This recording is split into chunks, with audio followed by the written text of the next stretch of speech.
ام المومنین حضرت عائشہ رضی اللہ عنہا فرماتی ہیں، رسول اللہ صلی اللہ علیہ وآلہ وسلم کی وفات کے بعد کا واقعہ ہے کہ دومت الجندل کی ایک خاتون حضور صلی اللہ علیہ وآلہ وسلم سے ملنے کے لیے میرے پاس آئی۔ اس پر جادو کے کچھ اثرات تھے اور وہ اسی بارے میں آپ سے پوچھنے آئی تھی۔ ام المومنین حضرت عائشہ رضی اللہ عنہا نے حضرت عروہ سے کہا، اے میرے بھانجے، جب اس کو معلوم ہوا کہ رسول اللہ صلی اللہ علیہ وآلہ وسلم تو حیات نہیں ہے جہاں سے اس کو شفا ملنا تھی، اس وقت اس کے رونے کی کیفیت کو میں نے دیکھا ہے، مجھے اس پر بہت رحم آ رہا تھا۔ وہ کہہ رہی تھی، مجھے خدشہ ہے کہ میں ہلاک ہو گئی ہوں، میرا شوہر کافی عرصے سے غائب تھا۔ ایک بوڑھی خاتون میرے پاس آئی تو میں نے اس کو اپنی پریشانی بتائی۔ اس نے کہا، اگر تم میری بات مانو گی تو تیرا شوہر واپس آ جائے گا۔ اس وقت تو وہ خاتون چلی گئی اور رات کے وقت دوبارہ آ گئی۔ وہ اپنے ساتھ کالے رنگ کے 2 کتے لے کر آئی، ایک پر میں سوار ہو گئی اور دوسرے پر وہ۔ یہ کتے چلتے چلتے بابل میں پہنچ گئے، وہاں 2 آدمی الٹے لٹکائے ہوئے تھے۔ وہ پوچھنے لگے، تم کیا کرنے آئی ہو؟ میں نے کہا، جادو سیکھنے کے لیے۔ انہوں نے کہا، ہم تو آزمائش میں ہیں، تم کفر مت کرو اور واپس چلی جاؤ۔ میں نہ مانی۔ انہوں نے کہا، ٹھیک ہے، اس تنور کے پاس جاؤ اور اس میں پیشاب کر کے آؤ۔ میں وہاں گئی، مجھے ڈر لگنے لگا، میں گھبرا کر واپس آ گئی۔ انہوں نے پوچھا، تو نے پیشاب کر دیا؟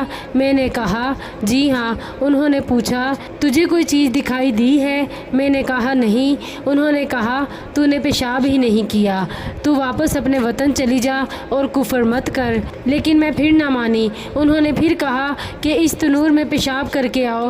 میں پھر گئی، لیکن خوف کی وجہ سے میرے رونگٹے کھڑے ہو گئے۔ اب بھی میں پیشاب کیے بغیر واپس چلی گئی۔ انہوں نے پوچھا، تو نے کچھ دیکھا؟ میں نے کہا، میں نے تو کچھ نہیں دیکھا۔ انہوں نے کہا، تو جھوٹ بول رہی ہے، تو نے پیشاب نہیں کیا، تو اپنے وطن واپس چلی جا اور کفر مت کر، یہ تیرے بس کی بات نہیں ہے۔ میں پھر نہ مانی۔ انہوں نے کہا، جا اس تنور میں پیشاب کر کے آ۔ میں گئی اور اس کنویں میں پیشاب کر دیا۔ میں نے دیکھا کہ لوہے میں لپٹا ہوا ایک گھڑ سوار شخص میرے اندر سے نکلا اور آسمانوں کی جانب پرواز کر گیا اور میری نگاہوں سے اوجھل ہو گیا۔ میں لوٹ کر ان لوگوں کے پاس آئی اور ان کو بتایا کہ میں نے پیشاب کر دیا ہے۔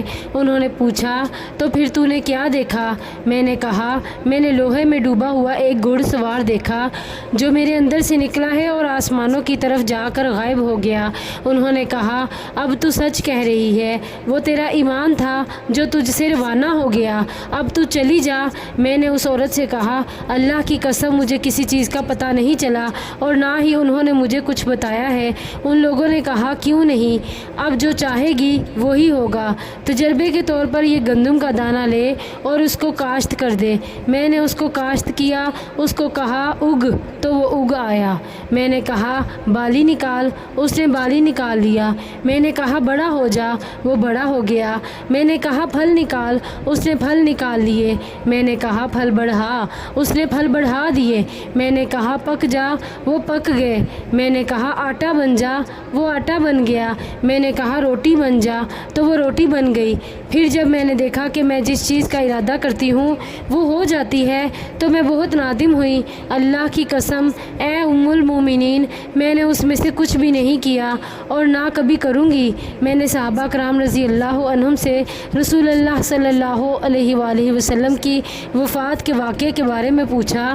اس وقت صحابہ کرام کی تعداد بہت زیادہ تھی، لیکن کسی کو سمجھ نہ آئی کہ وہ میرے معاملے میں کیا فتویٰ دیں، اور وہ لوگ بغیر علم کے فتویٰ دینے سے بہت گھبراتے تھے۔ البتہ انہوں نے یہ کہا کہ اگر تیرے ماں باپ یا ان دونوں میں سے کوئی ایک زندہ ہوتا تو تیرا مسئلہ حل ہو جاتا۔ امام حاکم کہتے ہیں، اس حدیث کو اس مقام پر ذکر کرنے کا مقصد یہ ہے کہ رسول اللہ صلی اللہ علیہ وآلہ وسلم کی وفات کے وقت صحابہ کرام کا اس بات پر اجماع تھا کہ اس خاتون کو اس کے ماں باپ کافی تھے، یعنی اگر اس کے ماں باپ زندہ ہوتے تو ان کے ساتھ حسن سلوک کا شاہد کہا جاتا۔